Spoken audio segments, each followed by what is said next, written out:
주의 고난에 동참되고자 새벽을 깨우러 나오신 우리 대한 가족들 주님의 이름으로 환영하고 축복합니다. 이 죄인들을 위하여 죄 없는 보배 피를 흘려주시니 감사, 찬양, 영광을 돌려드립니다. 주님의 이 고난에 시간이 없었다면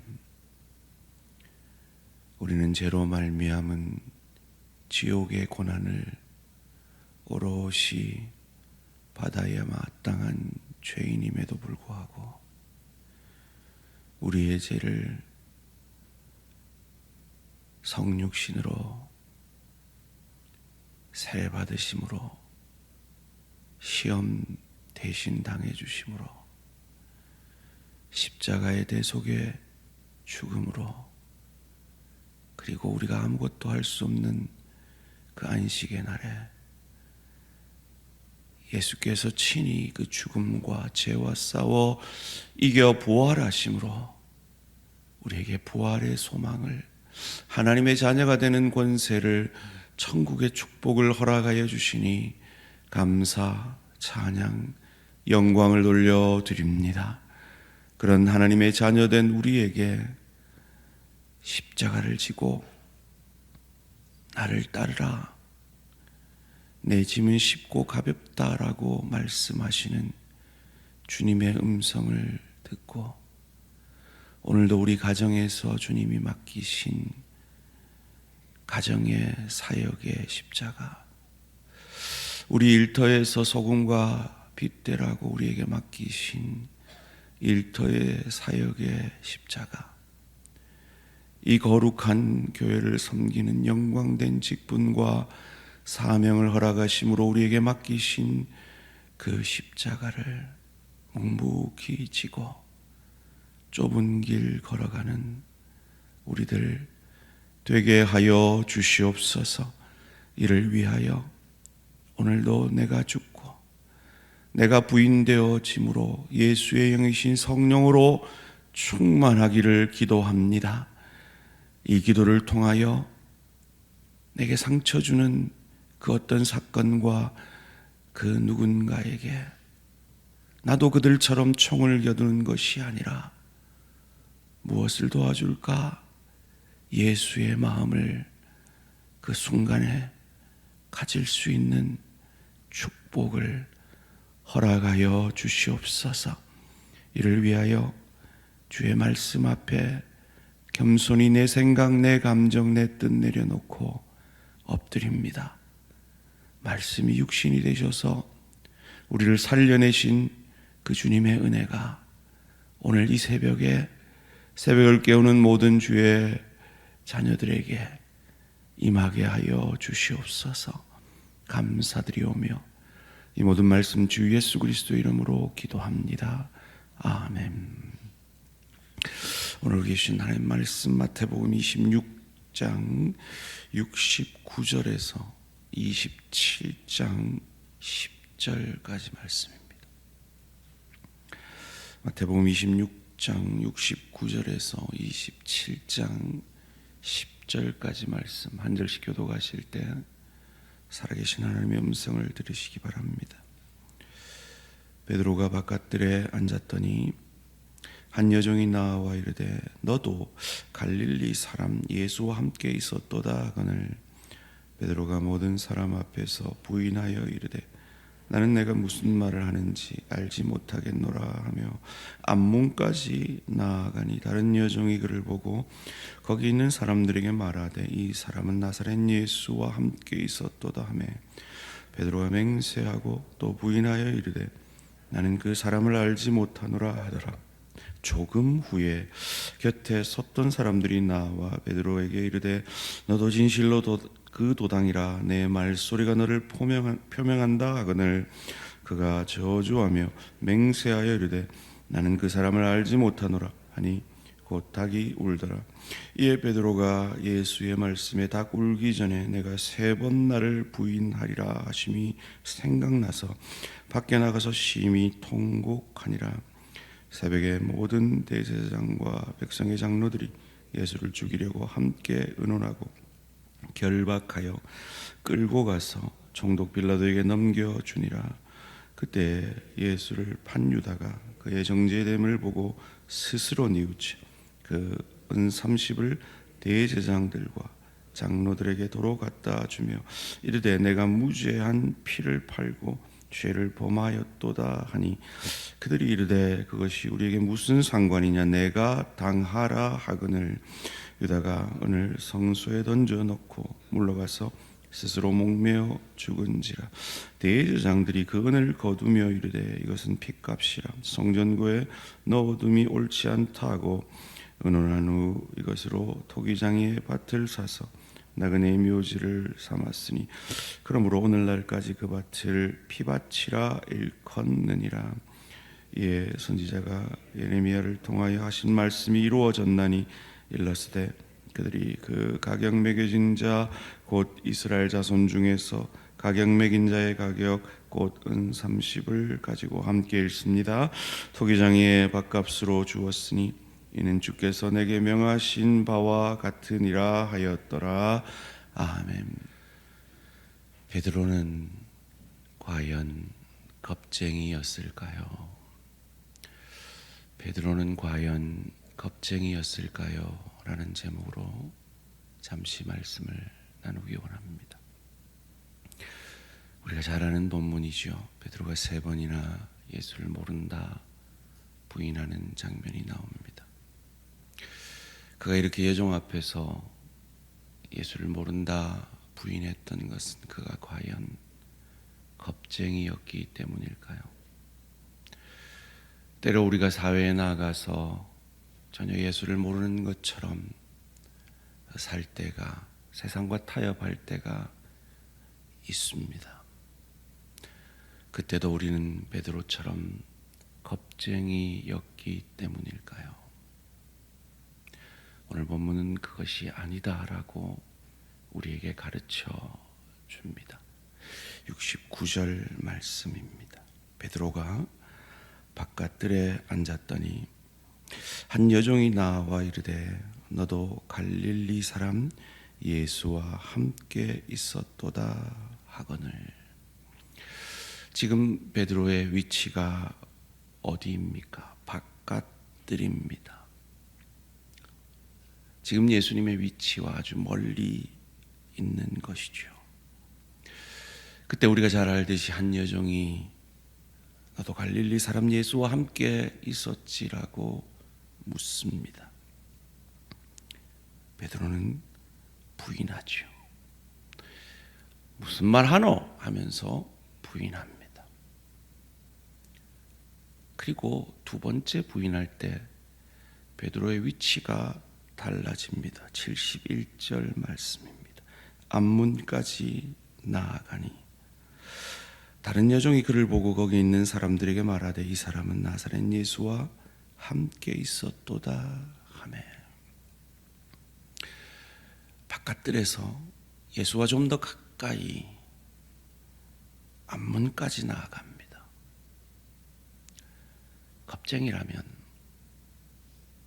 겁이 났다면 벌써 도망을 갔어야죠. 그런데 그는 좀 더 깊이 위험 속으로 들어갑니다.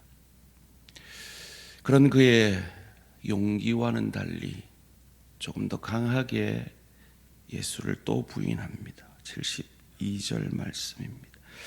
베드로가 맹세하고 또 부인하여 이르되 나는 그 사람을 알지 못하노라 하더라. 맹세까지 하며 부인합니다. 그의 부인의 강도가 더 세지고 있죠. 그리고는 73절에 조금 후에 곁에 섰던 사람들이 나와 베드로에게 이르되 너도 진실로 그 도당이라 내 말소리가 너를 표명한다 하거늘. 누가복음에는 1시간 뒤에라고 되어 있습니다. 그 깊이 들어간 그 자리에 그는 1시간 동안 머물고 있었던 겁니다. 결코 겁쟁이라면 할 수 없는 일이죠. 더군다나 그의 말투가 갈릴리 사람의 말투.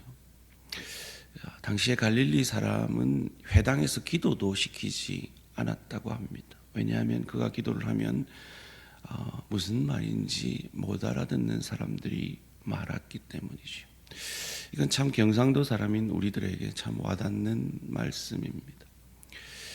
이 경상도 사람이 서울로 유학을 가서 서울 사람들에게 얘기할 때는 끝난 뒷맛만 높여주면 된다는 말을 듣고 하숙집에 처음 가가지고 띵동하니까 누구세요? 하니까 아줌마 문 깨라줘요 뭐 이래가지고 못 알아듣게 했다는 그 말처럼 이 갈릴리 사람이라서 그가 무슨 말을 하면 금방 그의 정체가 드러날 텐데 그는 용감하게 1시간 동안이나 그곳에 머물고 있는 것입니다.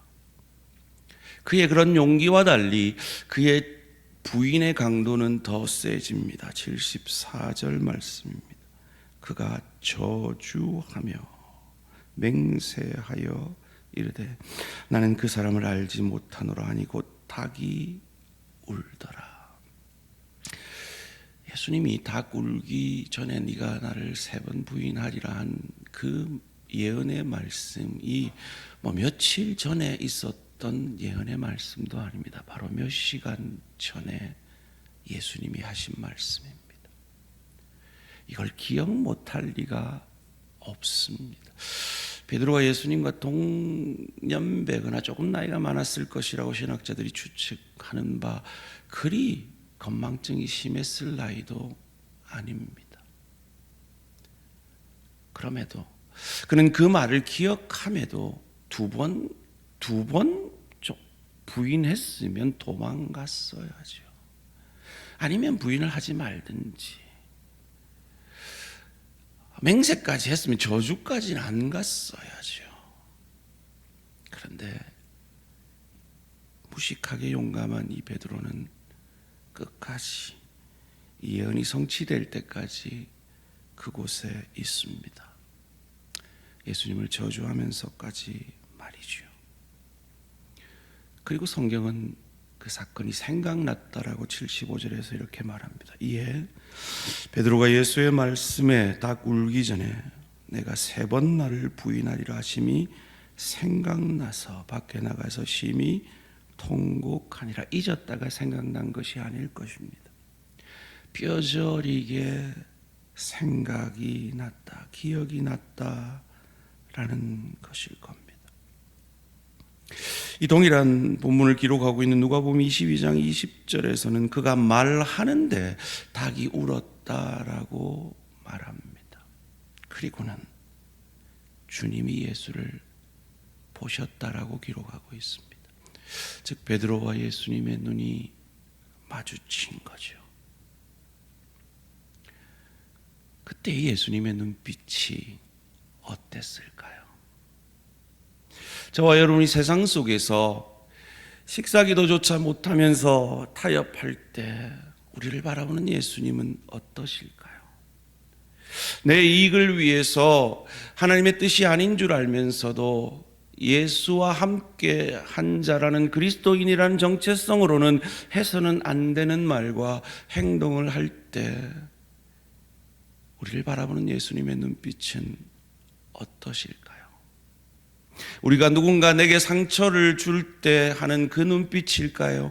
아닐 것입니다.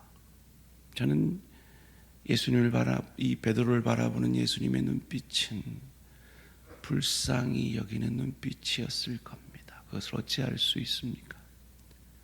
베드로가 실패한 이유, 그 겟셋마네 동산에서 예수님이 땀이 피가 되도록 기도할 때 자기만 했던 그 베드로와 제자들에게 그를 정죄한 것이 아니라 이제 일어나라, 나와 함께 가자 하셨던 분이 우리 주님이시기 때문입니다. 그래, 너는 기도에 실패했지. 그래, 너는 기도를 통해 자기를 부인하는 것에 실패했지. 그래, 너는 기도하지 않아서 성령 충만함에 실패했지. 너는 실패했지만 너를 위해 내가 죽을 거야. 너를 위해 나는 그 죽음을 이기고 부활할 거야. 그 마음으로 십자가의 고난의 길을 걷고 계신 이 예수님은 실패한 베드로를 불쌍히 여기시며 바라보셨을 것이며, 이 땅에서 실패한 우리들을 불쌍히 여기는 눈빛으로 바라볼 것입니다. 베드로는 결코 겁쟁이가 아니었습니다. 겁쟁이였기 때문에 실패한 것이 아니었습니다. 예수님도 두려웠습니다. 그래서 기도하셨습니다. 이 잔을 내게서 지나가게 해달라고 기도하셨습니다. 그러나 그 기도가 깊어질수록 예수님은 자기 부인을 하셨습니다. 하나님의 뜻 앞에 말이죠. 이 잔을 마시지 않고 지나갈 수 없으면 내 뜻대로 몹시고 아버지의 뜻대로 되기를 원합니다. 기도하셨습니다. 그래서 그는 성공하셨습니다. 베드로는 그 시간에 잤습니다. 그래서 그는 결코 겁쟁이가 아니었지만, 예수님을 위해서 용기를 내었지만, 의리를 지켰지만, 오히려 그것 때문에 저주하고 맹세까지 하며 그의 스승, 그의 주를 부인하였습니다. 예수님과 3년 동안 동거동락하며 제자 훈련했고 그의 온갖 기적과 기사를 본 베드로가 그렇다면 하물며 우리이겠습니까? 우리는 오늘도 세상 속으로 나아가 이런 유혹들 앞에 서게 될 것입니다.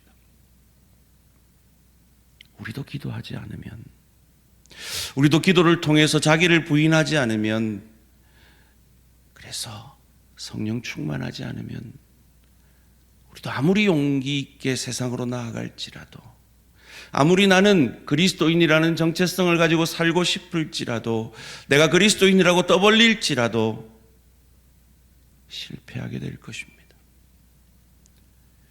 특별 새벽 기도를 계기로 새벽을 깨우러 나오신 사랑하는 성도님들, 이 특별한 시간이 여러분의 일상이 되어질 때, 그 유혹의 순간에, 그 넘어질 수 있는 그 순간에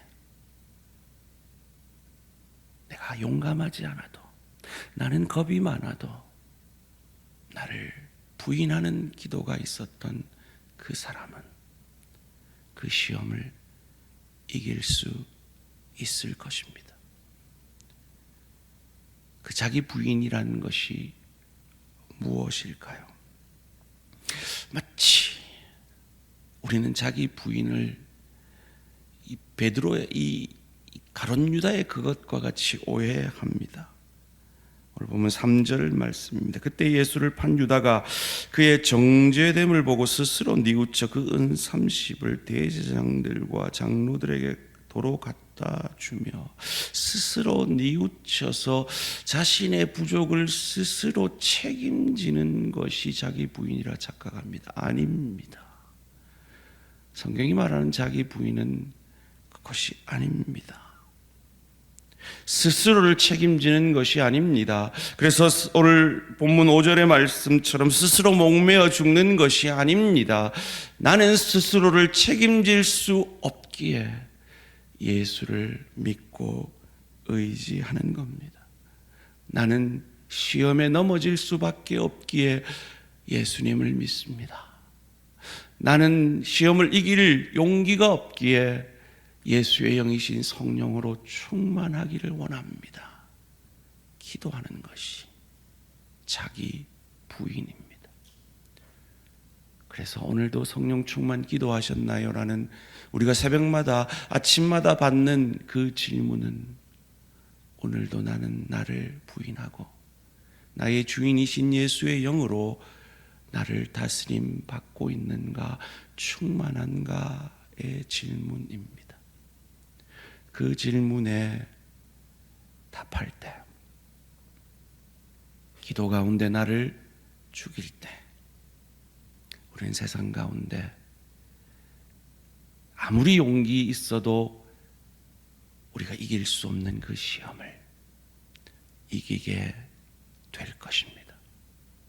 오늘 이 새벽에 자기 부인의 기도를 통하여 가정에서, 일터에서, 주의교회에서 우리가 당하는 그 시험을 넉넉히 이기는 저와 우리 모든 성도님들 되시기를 주님의 이름으로 축원합니다. 살아계신 하나님, 힘으로도 능으로도 우리는 이 베드로처럼 가정에서, 일터에서, 주의교회에서 우리를 넘어지게 하는 시험을 이길 수 없음을 정직히 고백합니다.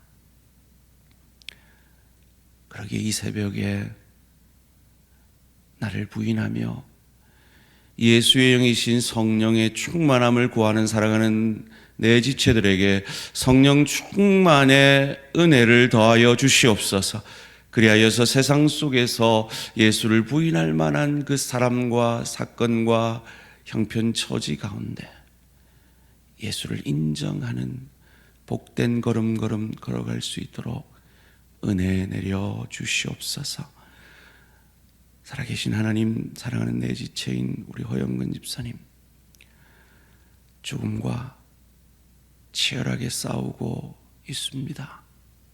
주님, 사랑하는 당신의 아들과 함께 하여 주시고 힘 더하여 주시고 믿음 더하여 주시옵소서.